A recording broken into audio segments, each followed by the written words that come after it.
한 주간 동안 안녕하셨습니까? 온라인 수요 예배로 함께하는 시간입니다. 가정에서 머무는 시간이 길어지면서 스마트폰으로 영상을 보는 일이 많아졌습니다. 그런데 우리가 스마트폰을 사용하기만 하고 충전하는 것을 잊어버리면 곧 사용할 수 없게 됩니다. 스마트폰이 손에서 뗄 수 없는 필수품이 되었다 할지라도 한 번씩은 잠시 내려놓고 충전하는 시간을 꼭 가져야 하죠. 우리 영성도 마찬가지인 것 같습니다. 바쁘고 분주한 일 많은, 또 가정에서 머무는 시간이 길어진 이때라도 우리의 영이 황폐해지지 않도록 한 번씩 멈추고 모든 것을 내려놓고 경건의 시간을 가지면서 영적 충전의 시간을 갖는 것, 우리의 영적 건강을 위해 꼭 필요한 일이라 생각됩니다. 온라인 수요 예배를 주중에 갖는 영적 충전의 시간으로 삼으면 좋을 것 같습니다. 우리 기도하심으로 예배 시작하겠습니다. 사랑의 하나님, 시간과 장소를 뛰어넘어 우리의 삶의 자리가 어디이든 그곳에 우리와 함께 하시고, 사랑의 하나님, 시간과 장소를 뛰어넘어 우리의 삶의 자리가 어디이든 그곳에 우리와 함께 하시고 성도로서 거룩한 삶을 살도록 성령의 은사를 베풀어 주시니 감사합니다. 안전과 건강을 위해 사회적 거리를 두는 이 기간과 체험을 통해 성도들이 세상과 거리를 두고 거룩함을 따라 살아가는 구별된 존재임을 다시 한번 깨닫는 시간이 되게 하시니 감사합니다. 그동안 세상과 사람 사이에 오가는 만족과 기쁨을 가까이 하기에 급급하게 살았다면 이제 거리두기를 통해서 세상이나 사람이 아닌 하나님과 가까이 하는 삶을 성찰하는 시간으로 삼고, 내가 거룩하니 너희도 거룩하라 하신 하나님의 거룩한 명령의 말씀을 내 삶의 자리에서 고백하게 되는 영적 성장과 신앙의 회복이 있도록 저희를 복되게 하옵소서. 오늘 하나님의 말씀 앞에서 우리 자신을 돌아보는 성령 충만한 시간 될 수 있도록 인도해 주옵소서. 예수님 이름으로 기도드리옵나이다. 아멘.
오늘 우리에게 주신 하나님의 말씀은 시편 1편 1절부터 6절까지의 말씀입니다.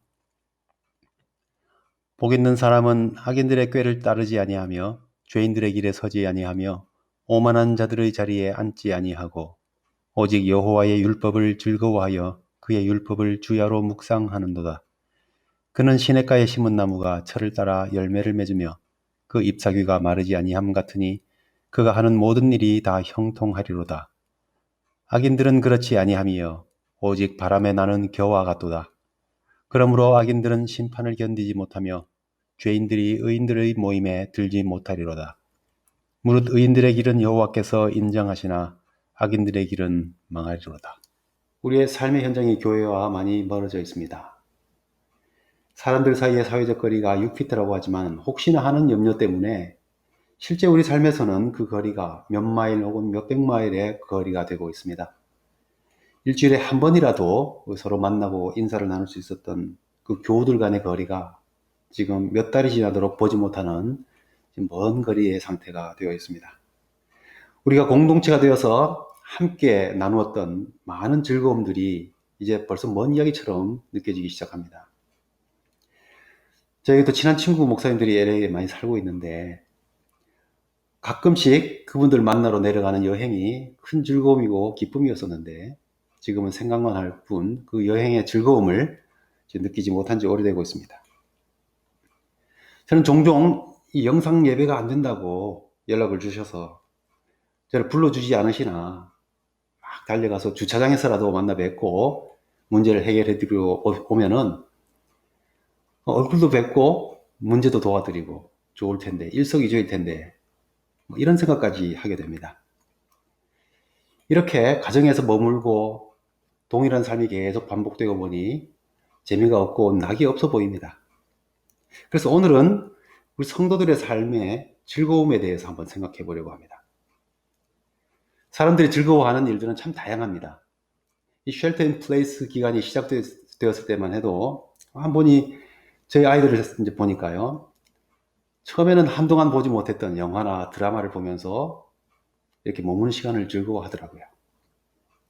그러다가 더 이상 볼 게 없는지 그 다음부터는 또 무슨 영상을 찾아가면서 뭔가를 열심히 봅니다. 즐겁게 보더니 어느 날부터는 주방에 내려와가지고 막 요리를 하는 거죠. 그동안 즐겁게 봤던 일이 요리에 관련된 영상이더군요. 요즘 제가 매 끼니 걱정 없이 뭘 먹을까 염려할 필요가 없게 되었습니다. 이것저것 배운 요리들을 만들어내는데 꽤 맛있게 잘 하더라고요. 가만히 지켜보니까 자기들이 즐거워하는 일을 열심히 하다가 그냥 즐거워하는 데서 끝나는 것이 아니고 그 일을 뭔가를 만들어내는 일로 이렇게 바꾸어 가더라고요. 요즘 같은 시기에 여러분들의 즐거움은 무엇입니까? 즐거움의 취향은 고정되어 있는 것이 아니고 변화되는 것 같습니다. 음악을 좋아하다가 또 운동을 좋아하다가 어떤 때는 아무것도 안 하고 가만히 숨 쉬는 것만 좋아할 수도 있죠. 때에 따라 변하는 것이 우리에게 즐거움을 주는 것들에 대한 취향인 것 같습니다. 즐거워하는 대상이 바뀔 수 있지만 선이 있습니다. 어떤 것은 즐거워해도 되지만 어떤 것은 덜 즐거워하거나 나아가서 즐거워해서는 안 되는 것도 있습니다. 이것을 잘 구분하는 것이 지혜입니다. 어떤 글을 보면서 생산적인 시간 활용에 필요한 신념 7가지라는 글을 보았습니다. 시간 관리를 하려다 보면은 우리의 일상적인 일들이 한 3가지 정도로 구분되더라 그럽니다. 첫 번째는 내가 좋아하는 일, 그리고 두 번째는 내가 좋아하지는 않지만 장기적으로 내게 좋은 일, 그리고 세 번째는 굳이 하지 않아도 되는 일, 이렇게 3가지로 구분된다는 것이죠. 이 3가지만 잘 구분해도 시간을, 우리 삶을 관리할 수 있는 좋은 방법들을 찾을 수 있다라는 겁니다. 시간을 어떻게 쓰면 될지 고민하는 많은 사람들은 바로 이 3가지 구분을 잘 못한다는 거죠. 내가 좋아하는 일이 무엇인지 잘 모른다는 겁니다. 그리고 장기적으로 나에게 좋은 일들이 무엇인지 구분을 잘 못하고는 굳이 안 해도 되는 일들을 이 삶에 채우면서 아무 비판 없이 살면 이제 그런 사람들이 시간 관리를 잘 못한다 하는 겁니다. 그래서 시간을 잘 활용하려면 내가 좋아하는 일이 무엇인지를 확실히 알아야 하고, 그래야 그 일들을 자꾸 하면서 지치지 않고 재밌게 할 수 있고 또 더 잘하고 싶은 그런 마음이 생기게 된다 하는 것이죠. 하지만 좋아하는 일만 하고 살 수는 없는 거잖아요. 그래서 거기에 더해서 지금은 막 좋아하진 않아도 장기적으로 나에게 유익한 일들을 그 즐거워하는 일, 좋아하는 일들에다가 더 하라는 것이죠. 나에게 도움이 되는 일들을 내 일상의 이 시간에다가 더 하고, 그리고 내 삶을 가만히 살펴보면서 굳이 안 해도 되는 일들은 줄여나가라. 이것이 시간을 관리하는 법이다. 이 삶을 관리하는 방법인 것이죠. 이왕에 사는 세상, 사람들은 행복하고 즐거운 삶을 살기를 원합니다. 그러나 실제로 행복한 삶, 즐거운 삶을 사는 사람은 수가 적습니다. 시간을 잘 관리해서 살고 싶어 하지만 시간을 잘 관리 못하는 사람이 더 많은 것과 마찬가지인 것 같습니다. 이제 코로나로 인해 함께 모여서 드리던 예배가 중단된 지도 오래됐고, 직장이나 사회에서 또 세계적으로 변화가 생긴 지가 꽤 오래됐습니다. 처음에는 일시적이고 제한적인 일일 것이라 생각하면서 그런 중에 어떻게 할 것인가 그렇게 많이 이야기했는데, 이제는 뭔가 본질적인 것에 대해서 새로운 생각과 변화가 필요하게 되었구나 하는 관점으로 이 시대의 문제를 보기 시작했습니다.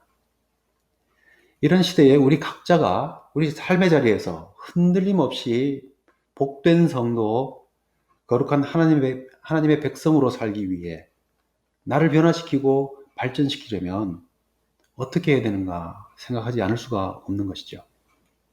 그래서 혼자 지내게 되는 일이 많아진 이런 때에, 이런 상황 속에서도 어떻게 나 자신을 잘 관리해서 더 나은, 더 복된 삶을 세워갈 것인가, 오늘 말씀을 통해서 생각해 보려고 합니다. 시간을 잘 관리하기 위해서 세 가지 구분에 대해서 말씀드렸는데, 그 세 가지 구분을 따라서 한번 생각해 보려고 합니다. 첫 번째는 내가 좋아하는 일이 무엇인지를 알아야 된다고 했습니다. 지금 여러분들께서 좋아하시는 일들이, 그리고 즐거워하시는 일들이 어떤 것들이 있습니까? 드라마 보기, 예능 프로그램 보기, 스포츠 영상 보는 것, 혹은 요리하는 방송 보고 직접 요리해서 맛있게 먹는 것, 무엇을 좋아하셨든지 하시면서 기쁘고 즐겁게 지내시는 것이 괴로워하고 불만족해야 하는 것보다는 낫습니다. 그런데 지금 좋아하는 일, 내가 즐거워하는 일에만 멈춰서 거기만 시간을 보내면 안 된다는 거잖아요. 거기에 더해서 두 번째, 지금 내가 좋아하고 있지는 않지만 장기적으로 유익한 일을 더 하라고 했습니다. 오늘 말씀에 복된 자의 즐거움이라는 것은 여호와의 율법을 즐거워하여 그 율법을 주야로 묵상하는 것이라 라고 말씀했습니다. 오늘 말씀만큼 우리에게 장기적으로 영원히 유익한 일이 무엇이 있겠습니까? 우리 일상의 모든 즐거움들을 행하면서 그것만으로 만족하는 것이 아니라 장기적으로 영원히 우리에게 유익한 이 말씀에 관련된 율법을 즐거워하는 일을 점점 더 해가라는 것이죠. 율법이라는 것은 사람들을 향한 하나님의 뜻, 특별히 자기 백성을 향한 하나님의 뜻입니다. 그래서 율법에 대한 태도는 곧 하나님께 대한 태도이죠. 하나님의 율법을 즐거워한다 하는 것은 곧 하나님에 대한 태도인 것이죠. 율법은 인간을 향한 하나님의 뜻, 특별히 자기 백성을 향하신 하나님의 뜻을 표현하고 있기 때문에 율법에 대한 태도는 곧 하나님께 대한 태도입니다. 즐거워한다 하는 말은 기쁨, 소원의 의미를 갖고 있습니다. 그래서 하나님의 말씀, 하나님의 뜻을 그대로 따르고 순종하는 것이 즐거움이다 라고 하는 것이고, 하나님의 말씀의 뜻이 내 삶 가운데 성취되는 것이 내 소원이다 라고 하는 것이 여호와의 율법을 즐거워하는 태도의 모습입니다. 여호와의 율법이 나의 즐거움, 기쁨일 뿐만 아니라 내가 성취하고자 하는 소원이다 라고 하는 것이 여호와의 율법을 즐거워한다 하는 것입니다. 이렇게 하나님의 말씀을 즐거워하는 일을 내 삶의 즐거움의 일로 더하라는 것이죠. 그리고 세 번째 생각하는 것, 굳이 하지 않아도 될 일을 빼라고 했습니다. 오늘 말씀에서는 세 가지로 하지 않아도 될 일들을 말씀하고 있습니다. 첫 번째는 악인의 꾀를 쫓지 아니한다 했습니다. 악인의 꾀라는 것은 좋지 않은 충고, 계획, 그리고 말과 생각하는 방법들을 말합니다. 마치 나를 위한 것인 것처럼 들려지는 많은 이야기들 가운데 그 말들이 내 마음을 복잡하게 해서 하나님으로부터 멀어지게 하거나 교회를 싫어하게 하거나 다른 사람을 미워하는 것을 되게 한다면은 그런 이야기나 충고들을 듣지 말아야 된다는 것이죠. 이 세상에 형통과 성공을 보장하는 것처럼 들려지는 말들이 얼마나 많이 있습니까? 부지불식간에 이 세상의 원리대로 살아가는 것이 있는지 살펴보시고 그런 원리들을 삶에서 제거해 나가는 것이죠. 두 번째는 죄인의 길에 서지 아니하며 했습니다. 죄가 되는 일들을 행동으로 옮기지 않는 것을 말합니다. 우리는 죄 많은 세상을 살고 있기 때문에 죄 짓지 않고 살 수는 없습니다. 하지만 굳이 하지 않아도 될 일이 무엇인지, 죄된 일이 무엇인지 우리가 살펴보고 내 삶 속에 그런 말과 행동들을 부지불식간에 했던 것들을 줄여나가야 하는 것이죠. 하나님의 뜻에 맞지 않고 우리에게 유익도 되지 않은 일들을 제거해 줄여나가야 되는 것입니다. 세 번째는 오만한 자의 자리에 앉지 아니하고 라고 했습니다. 오만한 자라는 것은 하나님의 말씀대로 살려고 하는 사람을 조롱하고 비난하는 것을 말합니다. 성도가 말씀대로 살려고 노력하는데 고지식하다거나 원칙주의자라거나 혼자 거룩한 척 하려고 하느냐, 이런 말들로서 사람을 조롱하거나 대적하면서 하나님 말씀대로 살려고 하는 그 사람의 태도를 버리도록 부담 주는 것을 말하죠. 또 직접 그렇게 말하지 않더라도 그런 무리 속에 같이 있으면서 부담을 주는 것, 이런 세 가지의 일들이 우리 삶 속에 자주 나타납니다. 그래서 우리 매일매일의 삶에 있어서 내가 즐겁고 행복하게 살고 있는 중에도 내가 정말 장기적으로 영원히 유익한 일들을 내가 하고 있는지 우리가 생각해서 하나님의 법, 하나님의 말씀을 즐거워하는 삶을 내 삶 속에 더해야 되겠습니다.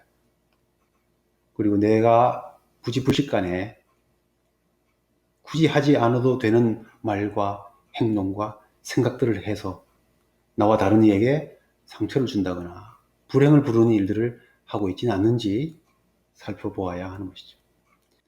우리가 이렇게 우리의 영적인 삶을 관리해야 되는 이유는 그 삶의 결과가 크게 차이가 나기 때문이죠. 오늘 말씀에 보니까 두 결과의 모습이 나옵니다. 첫 번째, 바람에 나는 겨입니다. 겨는 가볍습니다. 겨는 가볍습니다. 아무리 많아도 약한 바람에도 날려가 버리고 흩어져 버립니다. 내 삶에 굳이 안 해도 되는 일들로 분주하고 꽉꽉 채워도 결국 그것들은 다 부질없이 날아가 버리게 되고 부질없는 인생이 되게 합니다. 우리는 우리 삶 속에서 굳이 안 해도 되는 이러한 요소들을 잘 찾아내서 제거해 버려야 됩니다. 그렇지 않으면 우리는 바람에 나는 겨와 같은 인생이 되기 때문입니다. 두 번째는 시냇가에 심은 나무입니다. 뿌리가 든든히 박혀서 웬만한 바람에 흔들리지 않습니다. 웬만한 시련에도 넘어지지 않습니다. 이런 나무는 설령 혼자 남게 될지라도 든든히 서 있고 그 나무의 무성한 잎과 많은 열매들로 많은 유익을 남기는 인생의 모습이 되는 것이죠. 이런 나무는 하루아침에 큰 나무가 되는 것은 아니죠. 그래서 장기적으로 유익한 좋은 일이라고 말씀드린 것이죠. 우리 매일매일의 삶에서 매일매일의 삶을 기쁨과 즐거움으로 살아가시기 바랍니다. 하지만 굳이 하지 않아도 될 일들이 무엇인지를 잘 살펴서 내 삶 속에서, 내 생각 속에서 하나씩 버리시기 바랍니다. 혼자 지낸 시간이 많아진 때이지만은 매일매일의 삶에 기쁨과 즐거움으로 살아가시기 바랍니다. 그러나 굳이 하지 않아도 되는 일들을 즐거움이나 기쁨으로 여기지 않도록 내 삶 속에서 그런 일들을 하나하나 제거해 가야겠습니다. 그리고 지금은 덜 재밌어 보여도 장기적으로 우리에게 유익되는 일들을 많이 더해 가시기 바랍니다. 그런데 특별히 하나님의 말씀을 즐거워하고 그 말씀을 주야로 묵상하는 것, 하나님을 기뻐하고 하나님의 뜻을 삶 가운데 이루고자 하는 소원으로 즐거움으로 삼는 일을 더해 가시기 바랍니다.